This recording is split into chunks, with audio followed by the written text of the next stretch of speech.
जय हिंद दोस्तों, मैं किशन आप सबका स्वागत करता हूं और शुरू करते हैं आज के डिफेंस समाचारों को।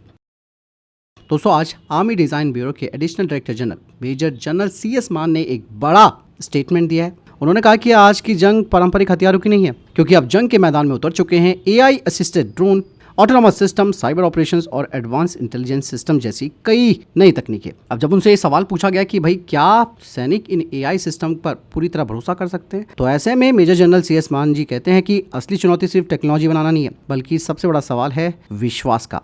क्योंकि युद्ध के मैदान में सैनिकों को सेकंडों में फैसले लेने होते हैं। उनका हर डिसीजन जीवन और मृत्यु के बीच का अंतर तय कर सकता है। अगर AI गलत जानकारी दे दे या फिर सिस्टम में कोई बड़ी गड़बड़ी हो जाए तो उसका परिणाम बेहद गंभीर हो सकता है। इवन दोस्तों, उन्होंने कहा कि AI सिस्टम में अभी भी 3 बड़े गैप मौजूद हैं। पहला है एक्सपेरिमेंटेशन गैप, यानी कि कई तकनीकें अभी पूरी तरह टेस्ट नहीं हुई है। दूसरा है रोबस्टनेस गैप, यानी कि सिस्टम कितना भरोसेमंद और सुरक्षित है, ये भी चैलेंज है। और तीसरा है ह्यूमन AI सिंथेसिस गैप, मतलब इंसान और AI के बीच सही तालमेल कैसे बनाया जाए। और उन्होंने कहा कि जब इन सब चीज़ों में साइबर थ्रेट भी जुड़ जाता है तो पूरी स्थिति और ज़्यादा जटिल हो जाती है। इसीलिए आने वाले वक्त में सिर्फ AI बनाना काफ़ी नहीं होगा, सबसे ज़रूरी होगा एक ऐसा सिस्टम बनाना जिस पर सैनिक और कमांड पूरी तरह भरोसा कर सके। मतलब साफ है दोस्तों कि भविष्य का युद्ध निश्चित रूप से AI और ऑटोनॉमस से प्रभावित होगा, लेकिन फाइनल डिसीजन जो होगा वो इंसानी सैनिक के हाथ में होगा। क्योंकि आप सबको भी मालूम है दोस्तों, टेक्नोलॉजी कितनी भी एडवांस क्यों ना हो, युद्ध के मैदान में सबसे महत्वपूर्ण चीज होती है सही समय पर सही निर्णय लेना। फिलहाल जनरल मान जी की बात पर आपकी क्या राय है, कमेंट सेक्शन में लिखकर जरूर बताइएगा। इसके अलावा दोस्तों, भारतीय वायुसेना के स्वदेशी फाइटर जेट तेजस से जुड़ी 7 फरवरी की घटना को लेकर एक बड़ा अपडेट सामने आया। दरअसल एक जांच हुई जिसके बाद पता चला कि यह हादसा किसी मैकेनिकल या फिर मेटलर्जिकल फेलियर की वजह से नहीं हुआ, बल्कि इसके पीछे सबसे बड़ा कारण रहा ऑन बोर्ड कंप्यूटर के सॉफ्टवेयर में एक ग्लिच का आना। इस घटना के बाद इंडियन एयरफोर्स ने अपने पूरे 35 तेजस फाइटर जेट्स की फ्लीट को एग्जॉस्टिव चेक्स इनके करवाए। और इन जांचों में दोस्तों, यानी कि इन चेक्स में काफी महत्वपूर्ण चीजों को परखा गया, जैसे कि लैंडिंग गियर की मेटलर्जी, ब्रेक लगाने वाले इलेक्ट्रोमैग्नेटिक सिस्टम और एयरक्राफ्ट का सॉफ्टवेयर सिस्टम। जांच के बाद दोस्तों पता चला कि समस्या सॉफ्टवेयर में थी, जिसे अब ठीक कर दिया गया है और नया अपग्रेडेड सॉफ्टवेयर अब एयरक्राफ्ट में लगाया जा रहा है, जिसका टेस्ट किया जा रहा है। बता दें कि ये सॉफ्टवेयर अपग्रेड जो है वो HAL और इंडियन एयरफोर्स ने मिलकर किया है। 7 फरवरी की दोस्तों घटना उस वक्त पर हुई थी जब तेजस फाइटर जेट एक फॉरवर्ड बेस से टेक ऑफ करने की तैयारी कर रहा था। उसी दौरान ये एयरक्राफ्ट रनवे से मुड़कर पास की मिट्टी की खाई में चला गया। इस घटना में पायलट हमारे बाल बाल बच गए, लेकिन उन्हें चोटें आई। बाद में HAL ने साफ कहा था कि ये कोई क्रैश नहीं है, बल्कि ग्राउंड पर हुआ एक मामूली तकनीकी हादसा था। अगर आप पूरा रिकॉर्ड भी चेक करें तो दोस्तों 2016 से तेजस फाइटर जेट के साथ केवल 3 हादसे सामने आए। हालांकि यहाँ पर इंडियन एयरफोर्स अभी तेजस मार्क 1 के 180 नए फाइटर जेट्स का इंतजार कर रही है। हालांकि इन सब की डिलीवरी पहले से ही 2 साल की देरी से चल रही है। बात साफ हो जाती है दोस्तों कि यह घटना एक बार फिर से दिखाती है कि आधुनिक फाइटर जेट में सॉफ्टवेयर भी उतना महत्वपूर्ण हिस्सा है जितना कि हार्डवेयर। अच्छी बात यह कि समस्या की पहचान जल्दी कर दी गई और पूरे फ्लीट की जांच के बाद इसे ठीक कर लिया गया। वही दोस्तों, इंडियन एयरफोर्स जल्द ही MRSAM एयर डिफेंस सिस्टम की अतिरिक्त यूनिट खरीदने पर विचार कर रही है। दरअसल दोस्तों, इंडियन एयरफोर्स में इस सिस्टम को MRSAM नहीं बल्कि अभरा नाम से जाना जाता है। बताया जा रहा है कि रक्षा मंत्रालय ने 3 से 5 नए MRSAM स्क्वाड्रन खरीदने की योजना पर काम करना शुरू कर दिया है, जिसका मकसद है ground based air defence network को और ज्यादा मॉडर्न बनाना। करंट सिनेरियो की बात करूं तो भारतीय वायुसेना के पास 9 MRSAM स्क्वाड्रन ऑपरेशनल है। इनका इस्तेमाल महत्वपूर्ण एयरबेस और स्ट्रैटेजिक ठिकानों की सुरक्षा के लिए किया जाता है। MRSAM को दोस्तों आप सब जानते भी हैं कि भारत और इजराइल ने मिलकर डेवलप किया है और इसका प्रोडक्शन करती है भारत डायनेमिक्स लिमिटेड और भारत इलेक्ट्रॉनिक्स लिमिटेड। इवन दोस्तों यहाँ पर मैं आपको बता दूं कि भारतीय वायुसेना अब अपने पुराने सोवियत दौर के S-125 पिचौरा एयर डिफेंस सिस्टम को धीरे धीरे रिटायर करना चाहती है। यह सिस्टम कई दशकों से सेवा में है और अब अपनी ऑपरेशनल लाइफ के फाइनल फेज में पहुंच चुके हैं। आज के समय दोस्तों खतरे बदल चुके हैं और सिर्फ फाइटर जेट ही नहीं बल्कि क्रूज मिसाइल्स, ड्रोन्स और प्रिसीजन गाइडेड हथियार भी चैलेंज बन चुके हैं। इसी वजह से भारतीय वायुसेना अब MRSAM के एक्सटेंडेड रेंज यानी कि ER वेरिएंट पर विचार कर रही है। मौजूदा MRSAM सिस्टम लगभग 70 किलोमीटर तक अपने लक्ष्यों को टारगेट कर सकता है, लेकिन ER वेरिएंट में एक अतिरिक्त बूस्टर स्टेज लगाया गया जिससे कि इसकी रेंज बढ़कर लगभग 150 किलोमीटर तक पहुंच सकती है। इससे भारत को 200 लंबी दूरी की एयर डिफेंस क्षमता मिल सकती है। और सबसे महत्वपूर्ण बात है इसका network centric integration. MRSAM system को दोस्तों भारत के सुदर्शन चक्र कमांड नेटवर्क से जोड़ा जा रहा है और ये एक AI assisted command and control system है जो रडार, सेंसर्स और मिसाइल सिस्टम को एक साथ जोड़कर रियल टाइम की जानकारी साझा करता है। और इवन दोस्तों भारत की एयर डिफेंस स्ट्रैटेजी जो है वो एक मल्टी लेयर सिस्टम पर बेस्ड है, जिसमें कि सबसे ऊपर लंबी दूरी की सुरक्षा के लिए S-400 जैसा सिस्टम डिप्लॉय है। और दोस्तों MRSAM की स्क्वाड्रंस की ये जो अतिरिक्त खरीद है, इससे हमारे देश की एयर डिफेंस शील्ड और मजबूत होगी।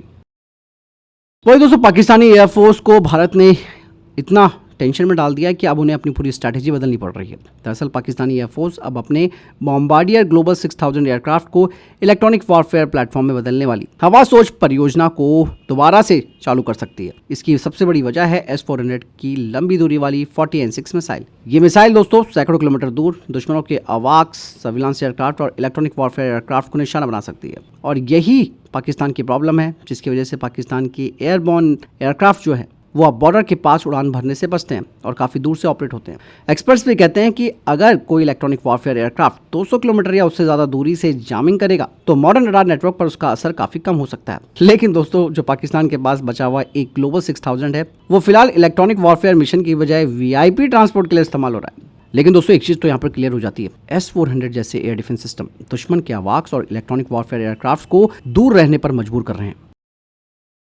दोस्तों इंडियन एयरफोर्स के air chief marshal AP Singh ji ने एक फ्रंट लाइन एयरबेस से MiG-29 UPG फाइटर जेट से उड़ान भरी। करीबन 45 मिनट की इस सॉर्टी के दौरान उन्होंने न सिर्फ इस अपग्रेडेड फाइटर जेट की क्षमता को परखा बल्कि वेस्टर्न एयर कमांड की ऑपरेशनल तैयारियों की समीक्षा की। भारतीय वायुसेना के पास फिलहाल 3 स्क्वाड्रन्स हैं MiG-29 UPG की, जो कि पश्चिमी और उत्तरी सेक्टर में तैनात है। ये वही फाइटर जेट है जिन्होंने पिछले साल हुए ऑपरेशन सिंदूर में करीबन 88 घंटों तक एयर डिफेंस मिशनों में महत्वपूर्ण रोल अदा किया था। और MiG-29 को भारत ने रशिया के साथ 2008 के अपग्रेडेड प्रोग्राम के तहत आधुनिक बनाया था और इस अपग्रेड के बाद इसमें एडवांस रडार, अतिरिक्त फ्यूल टैंक जिससे कि इसकी रेंज भी बढ़ी है और कुछ मॉडर्न एविनिक्स लगाए जिससे कि यह फाइटर जेट मॉडर्न हुआ है। यह अपग्रेड दोस्तों लगभग 2022 तक पूरा हुआ जिससे कि भारतीय वायुसेना की एयर डिफेंस क्षमता और मजबूत हुई।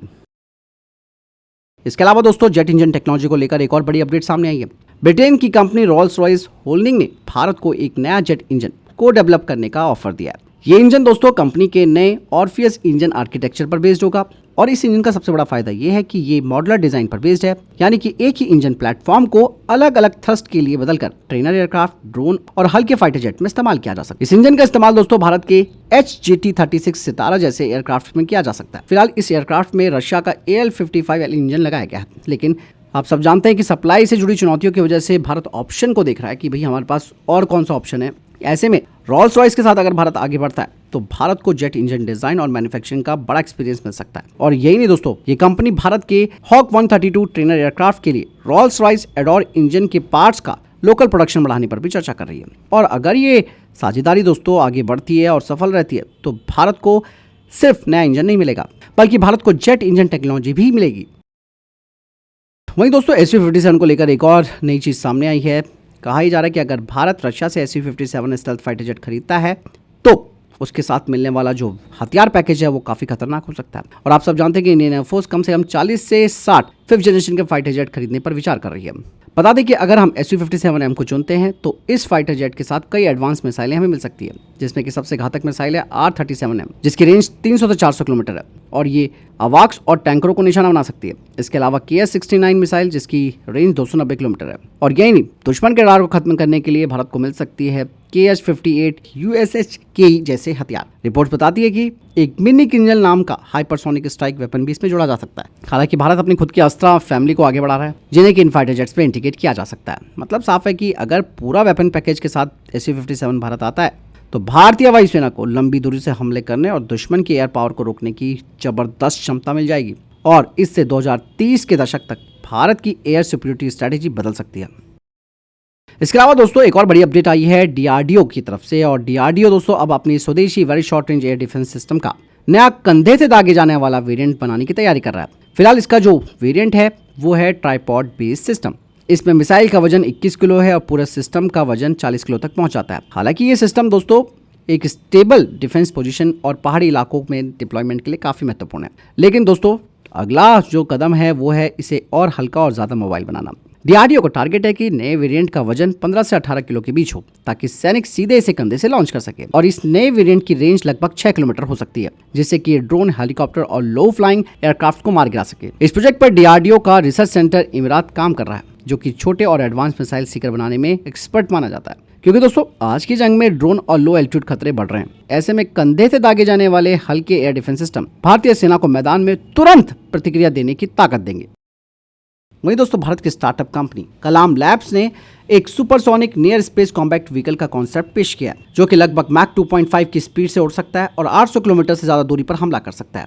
ये प्लेटफॉर्म धरती से लगभग 30 से 36 किलोमीटर की ऊंचाई मतलब नियर स्पेस में ऑपरेट करने के लिए डिजाइन किया जा रहा है। और इतनी ऊंचाई पर उड़ने का दोस्तों सबसे बड़ा फायदा तो ये मिलता है कि भाई कई जो ट्रेडिशनल एयर डिफेंस सिस्टम और फाइटर जेट्स हैं उनकी पहुंच से ये ऊपर आता है। और इस व्हीकल को उड़ाने के लिए इसमें रैमजेट इंजन का इस्तेमाल किया जाएगा, जो कि हाई स्पीड फ्लाइट के लिए काफी इफेक्टिव माना जाता है। और सबसे बड़ी बात दोस्तों, मिशन के आखिरी फेज में इसकी स्पीड मैक 3 से भी ज्यादा हो सकती है, जिससे कि दुश्मन के एयर डिफेंस के लिए इसे रोक पाना बेहद मुश्किल हो जाएगा। मतलब साफ है कि अभी तो ये कॉन्सेप्ट की बात हो रही है, लेकिन अगर ये कॉन्सेप्ट वास्तव में रियलिटी बनता है तो भारत को नियर स्पेस से लंबी दूरी पर तेज और सुरक्षित स्ट्राइक करने की नई क्षमता मिल सकती है। और हमारे प्राइवेट स्टार्टअप दोस्तों लगातार काम कर रहे हैं और उन्हें पता है कि वो कितनी जल्दी इस तरीके के सिस्टम्स को बना सकते हैं। वहीं दोस्तों भारतीय कंपनी गरुड़ा एयरस्पेस ने एक बड़ा इंटरनेशनल कॉन्ट्रैक्ट किया है। गरुड़ा एयरस्पेस ने एयरबस हेलीकॉप्टर्स के साथ मिलकर 18 फ्लेक्स रोटर ड्रोन खरीदने का कॉन्ट्रैक्ट साइन किया। ये ड्रोन दोस्तों flex rotor unmanned aerial system है, जो कि लंबी अवधि की निगरानी और सर्विलांस मिशनों के लिए डिजाइन किया गया। इस ड्रोन की सबसे खास बात है इसकी लंबी उड़ान क्षमता। मतलब ये एक बारी में लगभग 12 से 14 घंटे तक मिशन पर उड़ सकता है और इसका इस्तेमाल कई तरीकों से किया जा सकता है, जैसे कि तेल और गैस पाइपलाइन की निगरानी, पावर लाइन और रेलवे इंस्पेक्शन, डिजास्टर रेस्क्यू, जंगल की आग की निगरानी और लॉ एनफोर्समेंट के लिए। इस ड्रोन की एक और सबसे बड़ी खासियत ये है कि इसे उड़ाने के लिए सिर्फ 3.7 मीटर बाई 3.7 मीटर की छोटी जगह काफी है। इस डील के साथ दोस्तों भारत की ड्रोन कंपनी गरुड़ा एयरस्पेस अपने ग्लोबल ड्रोन ऑपरेशंस और सर्विलांस क्षमता को और मजबूत कर रही है। दोस्तों हाल ही में कुछ चौंकाने वाली खबरें सामने आई, जिसमें कि अमेरिका का जो पैट्रियट एयर डिफेंस सिस्टम है, इसकी 4 मिसाइलें भी एक ईरानी बैलिस्टिक मिसाइल को नहीं रोक पाई, जो कि यूनाइटेड अरब अमीरात की तरफ बढ़ रही थी।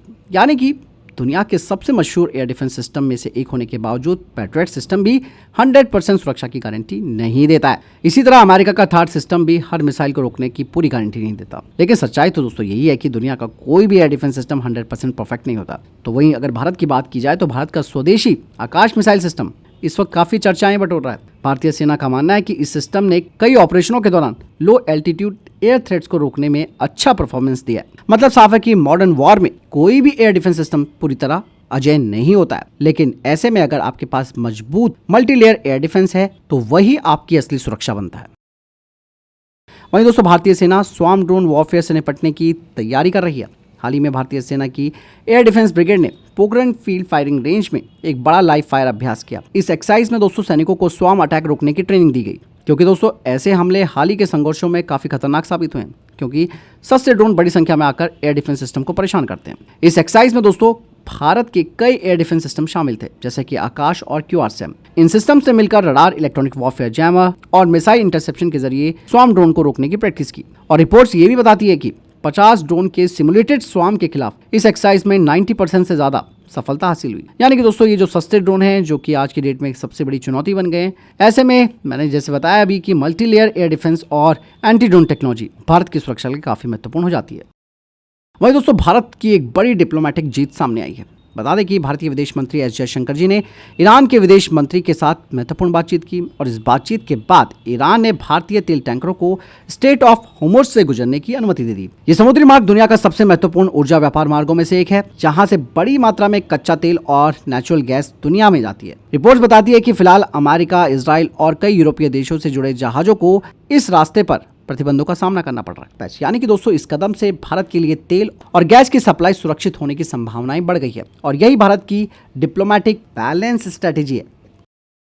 तो फिलहाल इधर देखिए टॉप डिफेंस अपडेट वीडियो के सामने कोई प्रश्न जवाब है, आपको कोई सवाल है कमेंट सेक्शन में लिखकर जरूर पूछ सकते हैं। वीडियो को लाइक और शेयर जरूर कीजिएगा। ख्याल रखिएगा अपना। जय हिंद, वंदे मातरम।